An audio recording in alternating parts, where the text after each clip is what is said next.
Have you ever switched on your TV, turned it to a news channel, and felt like, No! God!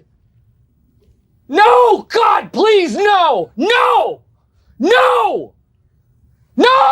well, you're not alone. News channels have turned into an epitome of nonsense over more nonsense. On a typical news day, you can expect from your favorite channels hour-long episodes on things like बना कैसा था omelette? हाँ omelette तो अच्छा बना था, मैंने खाया ऑमलेट, मतलब बहुत टेस्टी बना था। बहुत टेस्टी। हाँ? तो आगे भी बनाएंगे कि नहीं omelette?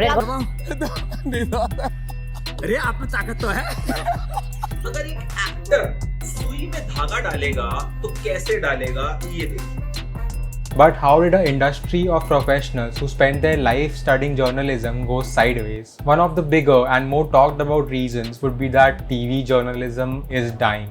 Well, network television itself is dying because of its limited bandwidth. Basically because a TV channel can only stream 24 hours of content in a day. But on online platforms like YouTube, 40 hours of content is being uploaded every minute. That gets down to around 60,000 hours of content every day. And there is no upper limit to that number. Couple that with the fact that you can watch whatever you want, wherever you want, and however you want, with little to no ads, and there's not even any point in comparing the two.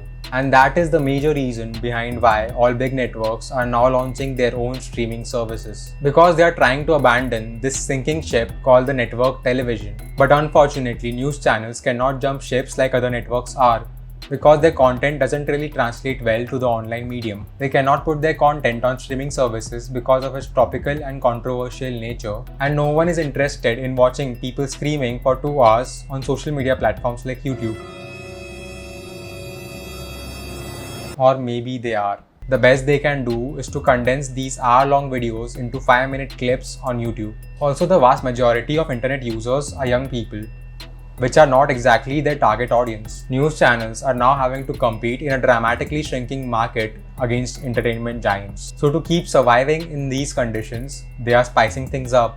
Because in India, there's corona को मत डरो ना, corona को मत डरो ना, corona को अभी अभी मारो ना is what sells. And the truth is, no matter what they do, these channels are inevitably going to die. Journalism has always been an industry which was heavily guarded by its gatekeepers. And having gatekeepers is good in some ways because they ensure a certain level of journalistic ethics being followed across the board. But looking at what passes for journalism these days, I think we can safely say that the gatekeepers have let us down. Many news channels have turned into these propaganda pumping machines fueled by their own political belief or a more direct form of investment in a particular political party.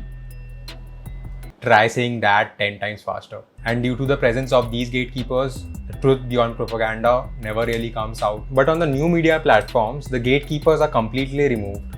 So the journalists are free to put out facts without any biases. The main reason why people prefer traditional platforms over the internet is because they associate a sense of trust with these platforms. Because if it's on TV, it must be true, right? But news channels get their facts wrong all the time. And they almost always get away with it. Because no one ever holds them accountable for it. Because A, these channels are the only form of news for most people.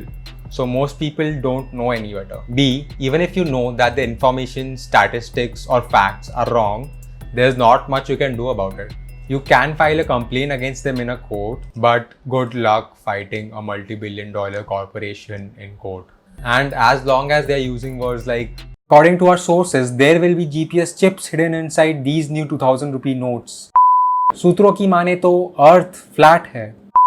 हमें खबर मिल रही है कि विनोद असल में एक CIA का agent है. कहा जाता है कि इस पीपल के पेड़ के नीचे 3 बार गुलाटी मारने पर लोग अमीर हो जाते हैं. मंत्री जी ने कहा दिल में मेरे है दर्द डिस्को, दर्द डिस्को, दर्द disco. They are technically not doing anything illegal. So if a news channel gets their facts wrong, there are little to no consequences. Because by design, the word doesn't really come out. But in contrast, there is no way to get away with such things on online platforms. Because the viewer has power to very publicly call out the creator on every mistake they make, thus adding the accountability that traditional platforms lack. I also want to be clear that online journalism comes with its own set of flaws, the likes of which will be surely discussed in a separate video. Also, there are some news channels that make truthful content. channels which are interested in maintaining the core generalistic values and presenting facts as they are. Also, the death of news channels is not an overnight thing. It will happen over years and years, eventually fading out all channels when there are few enough people interested in watching TV news, which might even take decades. But it is and always will be our responsibility as consumers to question everything we watch and to hold the media responsible for their actions. So feel free to point out any wrong facts in this video or any other video of mine in the comments down below. Or even if you disagree with something I have said, feel free to have a healthy discussion in the comments, because that is exactly what living in a democratic country means. Thank you so much for watching and I'll see you in the next one. मेरा निजी मानना ये है कि जब तक news advertising supported होगी तब तक सर्कस रहेगी, क्योंकि ज़्यादा लोग देखेंगे. और जिस दिन न्यूज़ व्यूअर सपोर्टेड होगी तब वो truly will be serving the public. When the public pays, the public is served. When advertisers pay, advertisers are served.